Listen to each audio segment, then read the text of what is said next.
जय श्री कृष्ण। जय श्री राम। राधे राधे। जय श्री हरि।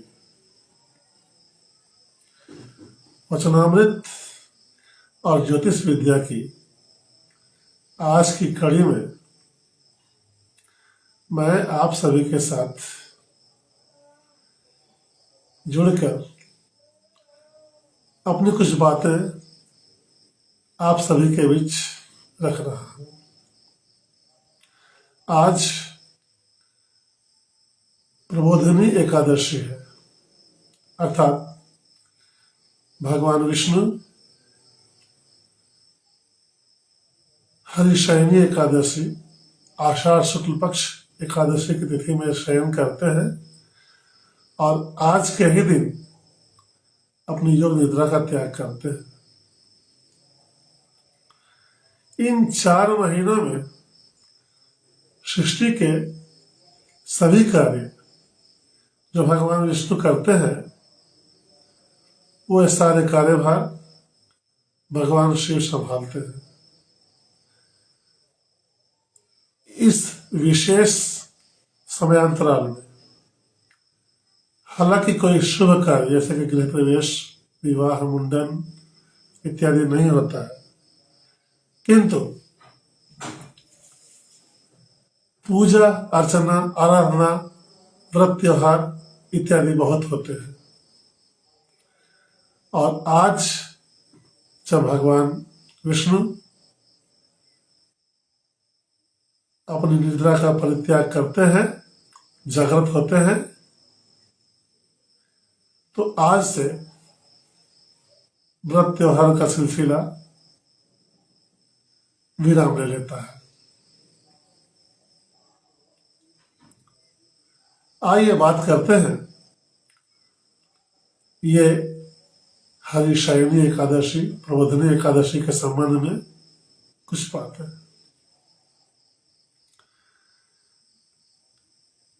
दानवीर दैत्यराज बलि ने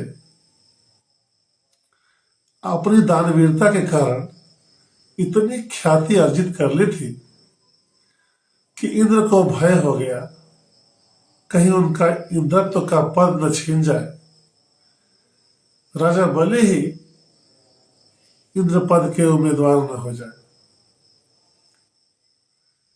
जब उनके मन में यह बात आई तो वो भयभीत होकर ब्रह्मा और शिव के पास गए। उन सभी ने भगवान श्री हरि से प्रार्थना की कि राजा बलि का यह जो दानवीरता का यश चारों ओर फैल रहा है उसे कैसे विराम दिया जाए। भगवान ने इंद्र को आश्वस्त किया कि आप बिल्कुल चिंता न करें, मैं जाकर आपकी सुरक्षा का प्रबंध करता हूं। भगवान विष्णु त्रिविक्रम रूप, वामन रूप धारण करके राजा बलि के पास पहुंचे।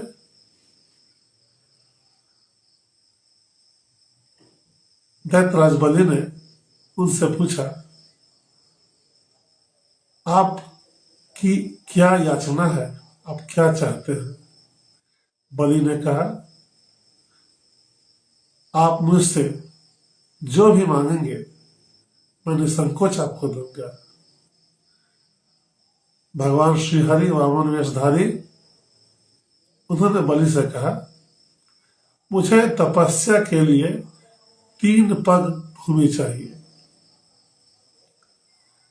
दैत्यराज बलि ने हंसते हुए कहा, आपको 3 पग जमीन जहां भी चाहिए आप ले सकते हैं। अपना पग जहां जहां आप रखेंगे वो जमीन आपकी हो जाएगी। इतना सुनते ही वामन रूपधारी भगवान श्री हरि ने अपना विराट रूप दिखाया और एक पग में ही सारी पृथ्वी नाप ली, दूसरे पग में पूरे आकाश को नाप लिया और पूछा कि महाराज बलि, अब बताइए कि मैं अपना तीसरा पग कहाँ रखूं। दैत्यराज बलि ने कहा, मैं समझ गया आप कोई साधारण मानव नहीं है, आप भगवान नारायण ही साक्षात मेरी परीक्षा के लिए आए हुए हैं। अपना तीसरा पग मेरे सिर पर रखिए। भगवान उनकी दानवीरता से बहुत प्रसन्न हुए और उन्हें सुतल लोक का राज्य दे दिया और कहा, आप आराम से वहां अपना राजकाज कीजिए। महाराज बलि ने कहा, हे नारायण, आपका दर्शन बड़े सौभाग्य से प्राप्त होता है। जब आप मेरे सम्मुख आ गए हैं तो मैं आपको नहीं छोड़ सकता। आप मुझे वचन दीजिए कि आप सुतल लोक में मेरे साथ सदा विराजमान रहेंगे। भगवान तो भक्त के वश में होते हैं। उन्होंने बलि की बात स्वीकार कर ली और चले गए उनके राज्य में, पाताल लोक में वही रहने लगे। इधर जब देवलोक में लोगों ने देखा कि भगवान श्री हरि नहीं है तो हाहाकार सा मच गया। देवी महालक्ष्मी परेशान होने लगी। उन्होंने ब्रह्मा और शिव से कहा, भगवान तो वैकुंठ धाम में नहीं है, उन्हें कैसे बुलाया जाए।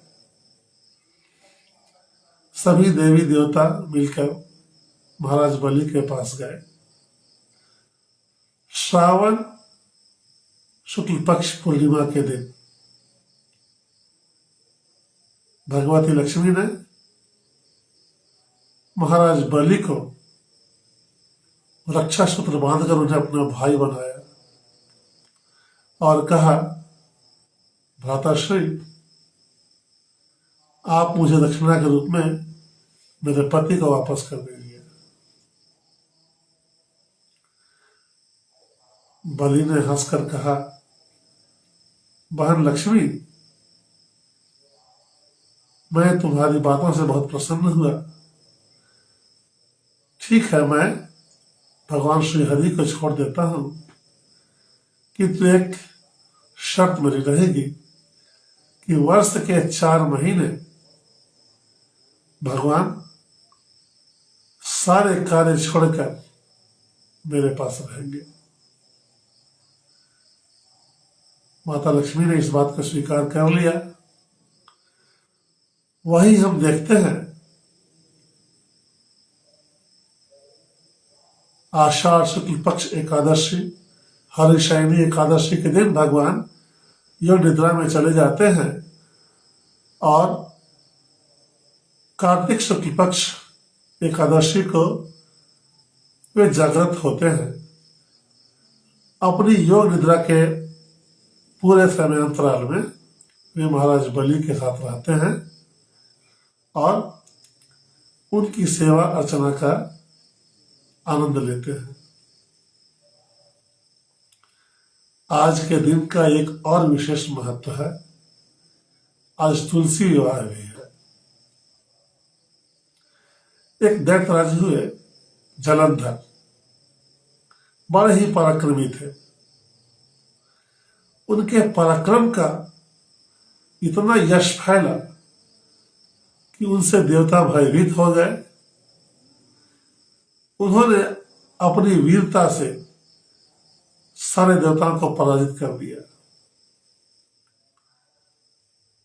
यहां तक कि शिव, ब्रह्मा और विष्णु सभी जलंधर की वीरता और पराक्रम देखकर हतप्रभ रह गए। सभी देवताओं ने विचार किया कि जलंधर की अजेयता का क्या कारण है, तो बात पता लगी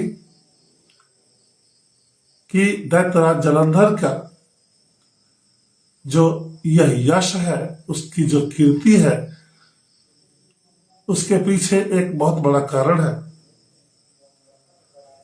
कारण यह है कि उसकी पत्नी वृंदा अनन्य पतिव्रता है।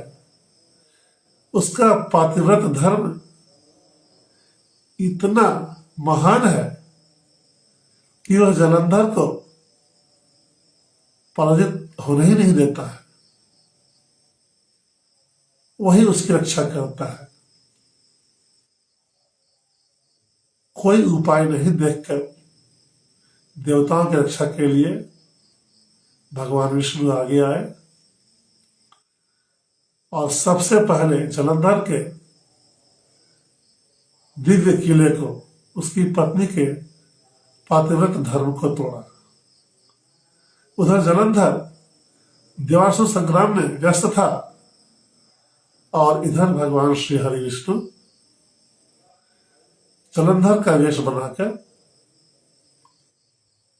वृंदा के पास चले आए और उसकी मति को मूढ़ कर दिया। वृंदा को ऐसा लगा जैसे उसका पति जालंधर ही उसके समक्ष खड़ा है। भगवान श्री हरि ने वृंदा का शील भंग किया। इधर शील हरण हुआ और उधर देवताओं ने जालंधर का सिर काट दिया। वह सिर उड़ता हुआ वृंदा और भगवान विष्णु के निकट पहुंचा और उसने वृंदा को सारी बात बता दी कि ये कोई नहीं, ये छलिया विष्णु है, इसने तुम्हारा शील हरण किया है और जो मेरी मृत्यु का कारण बना है। वृंदा अत्यधिक विचलित हो गई और उसने भगवान को ही शापित कर डाला। कहा, हे हरि, हे विष्णु, हे नारायण, आप जगत के पिता हैं, आप इतना हृदयहीन कैसे हो सकते हैं? क्या आपके हृदय में संवेदना नहीं है, स्पंदन नहीं है? क्या आप पत्थर के हैं? तो मैं यह श्राप देते हुए आपको कि आप भी शिला के हो जाइए। भगवान ने सती वृंदा के इस श्राप को शिरोधार्य किया। आज ही के दिन वृंदा अपने पति को लेकर सती हो गई और जहां वह सती हुई वहां एक सुंदर लहलहाता हुआ तुलसी का पौधा उत्पन्न हुआ। उसी तुलसी पौधे के समीप भगवान श्रीहरि शालिग्राम रूप में स्थित हो गए और ये एक प्रकार का भगवान श्री हरि से वृंदा का विवाह हुआ, जिसे हम लोग तुलसी विवाह के रूप में मनाते हैं। तुलसी का पत्र कई प्रकार का औषधि गुण रखता है। तुलसी के पौधे से जो सुगंध आती है वह कई प्रकार के रोगों को नष्ट करने में सक्षम है। इसलिए कहते हैं कि हर घर में तुलसी का पौधा अवश्य होना चाहिए, एक पूजा करने के लिए और कुछ पौधे औषधीय उपयोग के लिए। सर्दी, खांसी, बुखार, कफ, वायु, पित्त, यहां तक कि हृदय रोग, मधुमेह, रक्तचाप, सभी प्रकार के रोगों में तुलसी का स्वरस महान औषधि के रूप में उपयोग किया जाता है। आयुर्वेद में तुलसी के रस को रसायन की संज्ञा दी गई है।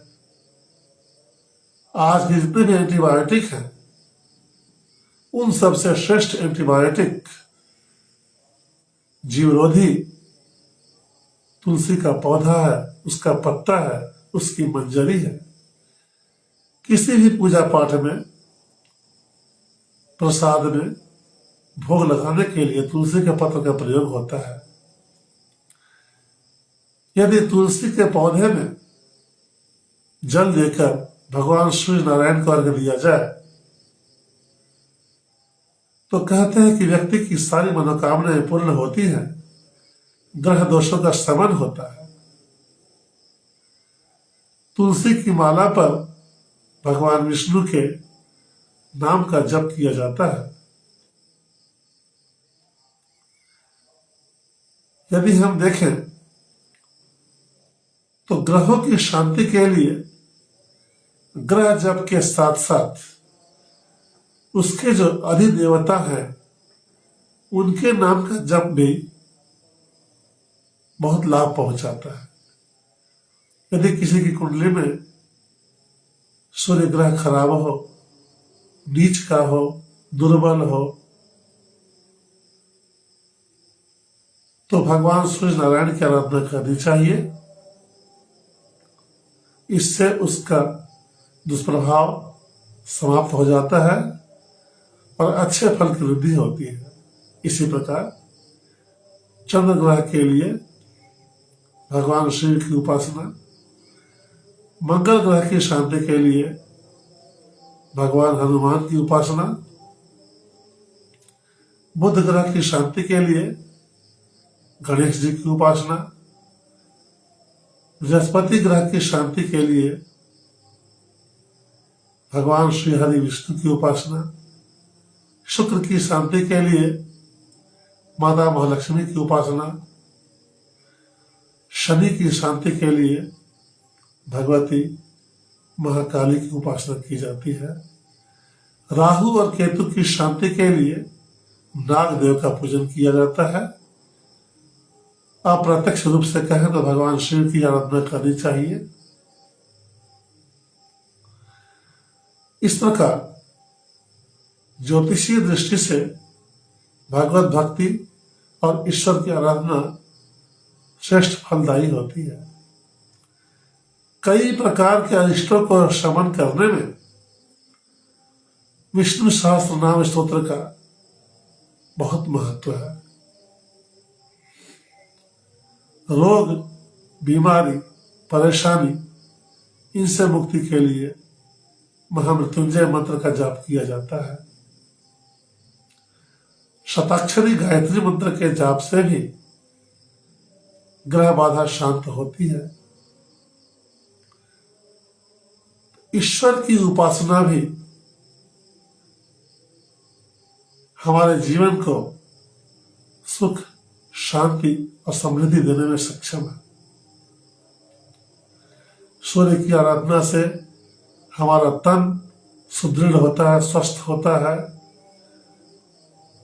भगवान शिव की उपासना से हमारा मन शांत रहता है।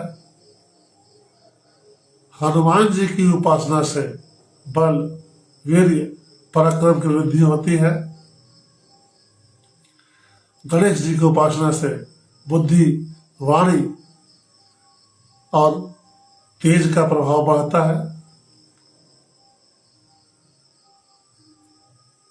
भगवान श्री हरि विष्णु की उपासना से कर्म, विद्या और भाग्य का उदय होता है।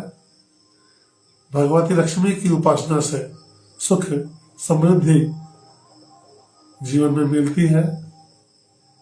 भगवती माता काली की उपासना से सभी प्रकार के मनोरथ पूर्ण होते हैं। इस प्रकार हम देखते हैं कि भगवत भक्ति से हम अपने जीवन को संवार सकते हैं। यह भी आयुर्वेद और ज्योतिष की समस्याओं को ठीक करने के लिए अति उत्तम उपाय है। कल के लिए मैंने एक विशेष कार्यक्रम रखा है। जन्म कुंडली में जो 12 भाव होते हैं, उन 12 भावों का हमारे जीवन पर क्या प्रभाव पड़ता है, प्रत्येक भाव में कौन कौन से रहस्य छिपे हुए हैं, कल इसी बात पर चर्चा होगी। इसी क्रम में हम वचनामृत और ज्योतिष विद्या की कड़ी को आगे बढ़ाएंगे। तब तक के लिए जय श्री कृष्ण, जय श्री राम, जय श्री हरि, राधे राधे, जय भगवती, जय माँ काली की परपरा।